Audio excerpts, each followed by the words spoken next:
मतलब सावन में एक तरफ आस्था की कांवड़ यात्रा तो दूसरी ओर स्टूडेंट के सपनों की एसएससी एग्जाम यात्रा। कुछ सेंटर्स ऐसे थे जिनके फर्स्ट फ्लोर पर सीधे तबेले बने हुए थे। कई स्टूडेंट्स को लास्ट मोमेंट पर सेंटर बदलने की खबर आती है। इससे पहले देश के टीचर्स ने मिलकर दिल्ली प्रोटेस्ट में शामिल होने की योजना बनाई। सर ने पूरे कंप्लीट देश के शिक्षकों का आह्वान किया कि भाई के लिए एक जगह चाहिए था, तो गुरुद्वारा हमने डिसाइड किया था कि गुरुद्वारा के पास सारे शिक्षक इकट्ठा होंगे, वहां से हम बैठ करके चर्चा करेंगे। एडिक्विटी कंपनी विंडोज ऑपरेटिंग सिस्टम का इस्तेमाल करती है, जो सुरक्षा के दृष्टिकोण से हैक होने के लिए ज्यादा संवेदनशील माना जाता है। न्यूज लॉन्ड्री ने 2024 में एक आर्टिकल पब्लिश किया था जिसमें गलती से यह लिखा गया था कि एडिक्विटी ब्लैकलिस्ट हो चुकी है। यही से ब्लैकलिस्ट होने की अफवाह फैल गई।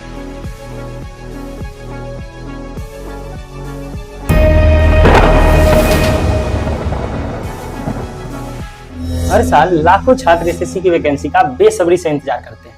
सरकारी नौकरी उनके लिए सिर्फ जॉब नहीं, बल्कि उनके इज्जत, सुरक्षा और स्थिरता का एक सपना हो चुकी है।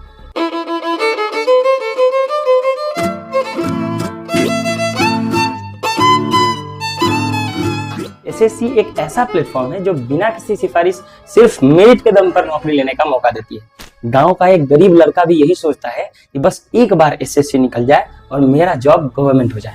लेकिन इसी एसएससी के नाम पर कोचिंग सेंटर्स का अरबों का धंधा भी फल फूल रहा है।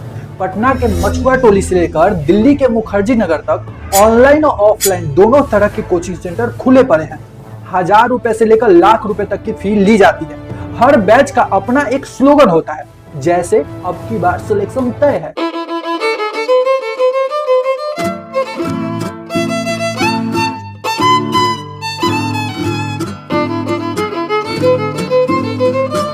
और अगर सिलेक्शन नहीं हुआ तो अगली बैच में फिर से ज्वाइन करो। सरकारी नौकरी का सपना अब मार्केट में भी बिकने लगा है। भले ही सपने बाजार में बिक रहे हैं, लेकिन ये भी सच है कि एक गरीब किसान का बच्चा भी सालों तक मेहनत करता है, दिन रात प्रिपरेशन में लगा है, बस एक उम्मीद के सहारे कि हर साल की तरह इस साल भी एसएससी की वैकेंसी आएगी। और हर साल की तरह इस साल भी उम्मीद की किरण तब जगी जब 2 जून को एसएससी सिलेक्शन फेज 13 की कुल 2423 वैकेंसियां निकली। और वैकेंसी के साथ ही एग्जाम डेट की घोषणा भी कर दी गई थी, 24 जुलाई से 2 अगस्त तक की। 22 जुलाई को एडमिट कार्ड भी मिलने लगे। मतलब सावन में एक तरफ आस्था की कांवड़ यात्रा तो दूसरी ओर स्टूडेंट के सपनों की एसएससी एग्जाम यात्रा। लेकिन इस एग्जाम यात्रा की शुरुआत ही ऐसे मोड़ से हुई जहां एसएससी जैसा प्रतिष्ठित संस्थान भी कंट्रोवर्सी में आ गया। 24 जुलाई 2025 गंगा एजुकेशन सेंटर 2 पर जैसे ही स्टूडेंट्स पहुंचे, प्रशासनिक कारणों का हवाला देकर एग्जाम को कैंसिल कर दिया गया। यहीं से एसएससी टेंडर कंट्रोवर्सी की शुरुआत मानी जा रही है। लगातार दूसरे दिन एग्जाम कैंसिल कर दिए सेंड करने सारी। माउस पे आप क्लिक कर रहे हो तो वो एक बार में क्लिक नहीं हो रहा, और जब आप स्क्रॉल बार को स्क्रॉल करते हो तो वो अटक रहा है।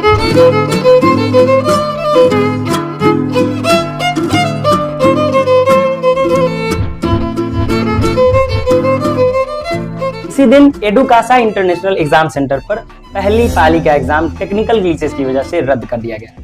कुछ सेंटर्स ऐसे थे जिनके फर्स्ट फ्लोर पर सीधे तबेले बने हुए थे। कई स्टूडेंट्स को लास्ट मोमेंट पर सेंटर बदलने की खबर आती है, और कई जगह तो बायोमेट्रिक फेल, खराब मॉनिटर, सीपीयू, माउस, पुराने कंप्यूटर जैसी दिक्कतें दिखी। यहाँ तक कि कुछ अभ्यर्थियों को 500 से 1000 किलोमीटर दूर तक का सेंटर दिया गया। देखते ही देखते यह खबर सोशल मीडिया पर आग की तरह फैल गई और 26 जुलाई 2025 को डिजिटल आंदोलन की शुरुआत हुई। इसके अलावा ट्विटर पर #SSC mismanagement, #SSC failure, #SSC system सुधारो, #जस्टिस फॉर एस्पिरेंट्स जैसे हैशटैग्स ट्रेंड करने लगे। स्टूडेंट्स ने दिल्ली चलो जैसी मूवमेंट शुरू कर दी, जिसके तहत 31 जुलाई को दिल्ली जाकर विरोध प्रदर्शन की योजना बनाई गई। आपको बता दें कि इस साल एसएससी सिलेक्शन फेज 13 के 2423 सीट्स के लिए लगभग 11,50,000 आवेदन किए गए थे। 143 शहरों के 193 सेंटर पर एग्जाम आयोजित हुआ था, लेकिन इनमें से केवल 5.5 लाख उम्मीदवार ही परीक्षा में शामिल हुए, यानी कि फॉर्म भरने वालों का केवल 50%। द लल्लन टॉप को दिए इंटरव्यू में एसएससी चेयरमैन ने यह स्वीकार किया कि हाँ, इस बार गड़बड़ियां हुई है। कुछ सेंटर्स पर्टिकुलरली ईस्टर्न जोन में कलकत्ता से जमशेदपुर, रांची बेंचना हुआ है, इसमें कोई छुपाने की बात नहीं है। लेकिन उनका कहना था कि मामलों को जरूरत से ज्यादा बढ़ा चढ़ाकर पेश किया जा रहा है और स्टूडेंट इसीलिए सड़कों पे प्रोटेस्ट करने के लिए निकल चुके हैं। ये प्रोटेस्ट सिर्फ एग्जाम मिसमैनेजमेंट की वजह से नहीं था, एक और बड़ी वजह थी, आने वाले समय में सीजीएल का एग्जाम भी होने वाला है। जिसका फॉर्म फिलअप करीब 30 लाख स्टूडेंट्स ने किया था। और सीजीएल का एक इतिहास भी है।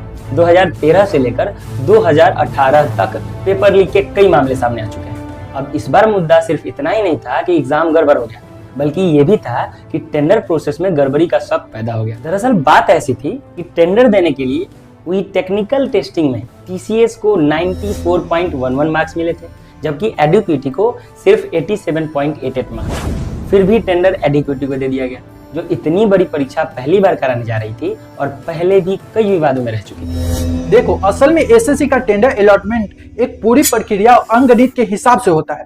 टीसीएस का टेंडर पीरियड 2024 में खत्म होना था, इसलिए नया टेंडर प्रोसेस 2023 से ही शुरू कर दिया गया था।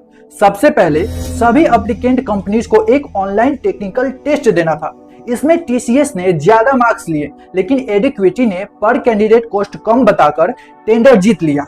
मामला यह है कि टेक्निकल टेस्ट में कम से कम 70% मार्क लाने पर कोई भी कंपनी टेंडर के लिए एलिजिबल हो जाती है। इसके बाद टेंडर उसी कंपनी को दिया जाता है जो सबसे कम बिड लगाए। एसएससी के अनुसार ये प्रक्रिया पूरी तरह लीगल है। अगर टेक्निकल टेस्ट के रिजल्ट देखें तो एडिक्विटी को 87.88 मार्क मिले, जो टीसीएस से करीब 7% कम थे। लेकिन पर कैंडिडेट कॉस्टिंग एडिक्विटी की कॉस्ट थी ₹171, जबकि टीसीएस की थी ₹311। यानी एडिक्विटी की कॉस्टिंग टीसीएस से लगभग 45% कम थी और टीसीएस की कॉस्टिंग एडिक्विटी से करीब 82% ज्यादा थी।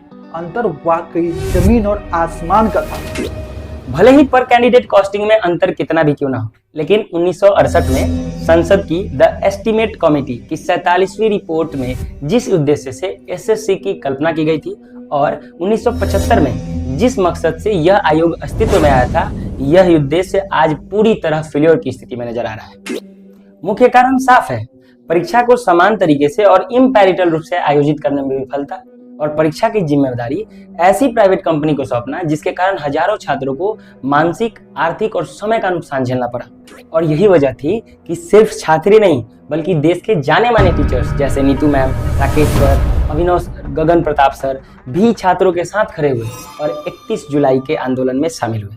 साथ में कुछ राजनीतिक पार्टियां जैसे आम आदमी पार्टी की छात्र शाखा एएसएपी, छात्र नेता जैसे डीयू का छात्र संघ के अध्यक्ष रौनक खत्री और छात्र संगठन जैसे एनएसयूआई भी प्रोटेस्ट में उतर गए और एसएससी व सरकार से एडिक्विटी कंपनी को हटाने की मांग करने लगे।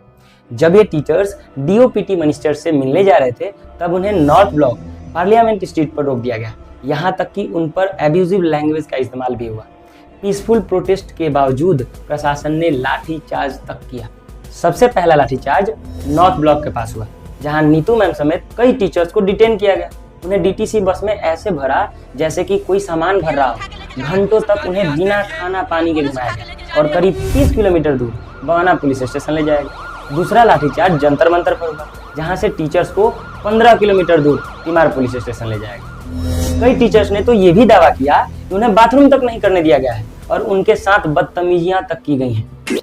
आग की तरफ फैल चुके इस मामले में टीचर्स को बस घी डालने का काम करना था और स्टूडेंट के बीच हीरो भी बनना था, जो उन्होंने 24 जुलाई से ही शुरू कर दिया था। सबसे पहले देश के टीचर्स ने मिलकर दिल्ली प्रोटेस्ट में शामिल होने की योजना बनाई। सर ने पूरे कंप्लीट देश के शिक्षकों का आह्वान किया कि आइए। योजना के मुताबिक उन्हें नॉर्थ ब्लॉक के पास स्थित गुरुद्वारा श्री रकबगंज साहिब में मीटिंग करनी थी। के लिए एक जगह चाहिए था, तो गुरुद्वारा हमने डिसाइड किया था कि गुरुद्वारा के पास सारे शिक्षक इकट्ठा होंगे, वहां से हम बैठ करके चर्चा करेंगे, जो संसद से बस कुछ मीटर की दूरी पर ही स्थित है। प्लान के अनुसार कुछ टीचर्स जंतर मंतर पर गए, कुछ एसएससी हेडक्वार्टर्स, कुछ पार्लियामेंट स्ट्रीट। हर जगह स्टूडेंट का भी जमावड़ा होने लगा। ऊपर से 31 जुलाई को पार्लियामेंट का मानसून सेशन भी चल रहा था। इसी कारण पुलिस ने टीचर्स को रोका और जब बहस बढ़ी तो पुलिस की तरफ से एक कमेंट आया, मर्द होते तो वर्दी पहनते, जो वाकई गलत था। लेकिन यह भी सच है कि इस यूनिफॉर्म के साथ जुड़ी जिम्मेदारियां छोटी नहीं होती, क्योंकि लॉ एंड ऑर्डर संभालना पड़ता है, एंटी सोशल एलिमेंट्स को रोकना पड़ता है, भीड़ को नियंत्रित करना पड़ता है और ऊपर से पॉलिटिकल और पब्लिक प्रेशर भी रहता है। ये सब कुछ पुलिस पर लगातार बना रहता है। पहले भी शाहीन बाग प्रोटेस्ट और फार्मर प्रोटेस्ट के दौरान भीड़ कई बार उग्र हो चुकी है। और देश विरोधी ताकतें भी उसमें चुपके से शामिल भी हो चुकी है। यहाँ तक रेड फोर्ट इंसिडेंट में खालिस्तानी फ्लैग फहराने तक की घटना हो चुकी है। Frustrated and angry, thousands of farmers occupy India's most prominent landmark, the iconic Red Fort, blocking highways and roads. They say new agricultural laws being introduced by the government. ऐसे में किसी भी प्रोटेस्ट को ईयरली स्टेज में control करना सरकार और law enforcement की प्राथमिकता बन जाता है। समस्या यह है कि हमारे देश में अनएम्प्लॉयड यूथ किसी भी प्रोटेस्ट को कई बार फेस्टिवल मूड में बदल देते हैं। जहां कुछ लोग गंभीर मांग लेकर आते हैं, बाकी कुछ भीड़ टूरिस्टिक, एंटरटेनमेंट या इन्फ्लुएंसर फॉलोइंग के कारण इकट्ठा हो जाते हैं। और यहाँ एक बड़ा फैक्टर है सोशल मीडिया रीच। सिर्फ 5 टीचर्स, राकेश सर, गगन सर, अभिनय sir, Neetu ma'am, Vipin sir मुखिया, कुल मिलाकर सिर्फ यूट्यूब पर ही इनके टोटल रीच लगभग 18 मिलियन है। इतने बड़े इन्फ्लुएंसर्स के साथ अगर भीड़ अनियंत्रित हो जाती तो माहौल कुछ और ही हो जाता।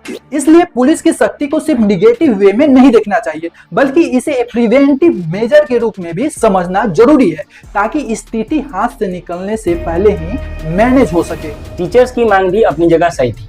वे चाहते थे कि उनकी बात डीओपीटी मिनिस्टर जितेंद्र सिंह तक पहुंचे और इसी के लिए वे मिलने का समय मांग रहे थे। रुकिए जनाब, एक बात सुनिए। एआई का जमाना है, सरकार लगातार नई स्कीम ला रही है, जैसे startup India, make in India, लखपति दीदी, बिजनेस लोन स्कीम, ताकि लोग खुद का बिजनेस स्टार्ट कर सके।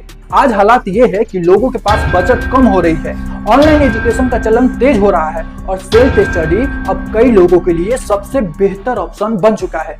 एआई टूल्स के साथ ChatGPT 5 का स्टडी एंड लर्निंग टैब पढ़ाई को आसान, सस्ती और हर जगह एक्सेसिबल बना चुका है। नोट्स बनाने से लेकर डाउट क्लियर करने तक सब कुछ डिजिटल हो रहे हैं। ऐसे में करोड़ों कमाने वाले टीचर्स का प्रोटेस्ट में शामिल होना लाजमी है। शायद यही वजह है कि टीचर्स एसएससी के इस मुद्दे पर इतने एक्टिव हो गए हैं। अगर गहराई से देखो तो ये वही टीचर्स हैं जो एसएससी और अन्य सरकारी नौकरी की तैयारी के लिए बड़े पैमाने पर ऑनलाइन ऑफलाइन बैच चलाते हैं।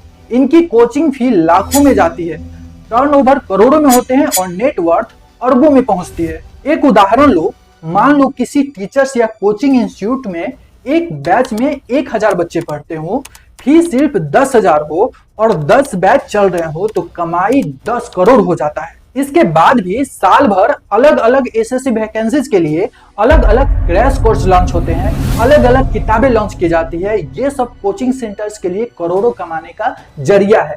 इसके अलावा इनके ऑनलाइन कोर्स लाखों की संख्या में बिकते हैं। ये गवर्नमेंट जॉब पाना ही सब कुछ है वाली थिंकिंग को प्रमोट करते हैं। इनके YouTube फॉलोअर्स मिलियंस में है और सोशल मीडिया पर इनका एक कदम हैशटैग ट्रेंड बन जाता है। संभव है कि ऐसे टीचर्स अपने इसी बिजनेस मॉडल के लिए इस प्रोटेस्ट में घी डालने का काम कर रहे हो, बिना सोचे समझे, जो एक जिम्मेदार टीचर नहीं करता है। यानी गवर्नमेंट जॉब की तैयारी सिर्फ स्टूडेंट के लिए करियर का ऑप्शन नहीं है, बल्कि इन टीचर्स के लिए भी एक बहुत बड़ा बिजनेस मॉडल है। हाल ही में एसएससी स्टेनोग्राफर का एग्जाम संपन्न हुआ, लेकिन उसमें भी टेक्निकल ग्लिचेस की शिकायतें आई। शिफ्ट 3 के कैंडिडेट ध्यान दें, आपकी एंट्री 6:15 पे स्टार्ट होगी। हम दिल्ली के आरके डिजिटल एग्जाम सेंटर पर खड़े हुए हैं और अभी जो आपने अनाउंसमेंट सुनी है, ये अनाउंसमेंट है कि जो एग्जाम जिसमें एंट्री 4 बजे होनी थी वो अब 7:15। और यही विवाद है जिसकी वजह से एसएससी को सीजीएल का एग्जाम पोस्टपोन करना पड़ा। अब 13 अगस्त की जगह सीजीएल का एग्जाम शुरुआती सितंबर में शुरू होगा। लेकिन एक सवाल है, क्या सीजीएल के एग्जाम में टेक्निकल ग्लिचेस नहीं आएगी? इसकी क्या गारंटी है?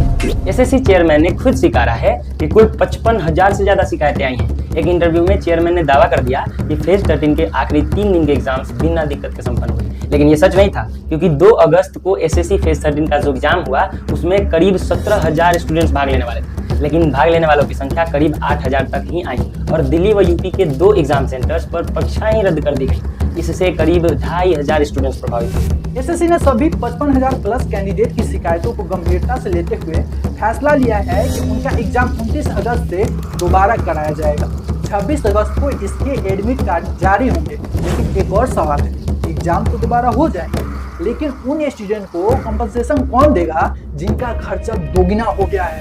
एडुक्विटी का नाम पहले भी कई पेपर लीक्स और फ्रॉड केसेस में आ चुका है। मार्च 2022 एडुक्विटी को मध्य प्रदेश टीईटी का टेंडर मिला, लेकिन इसने कमीशन लेकर राजस्थान की साई एडुकेयर प्राइवेट लिमिटेड को सब कॉन्ट्रैक्ट दे दिया।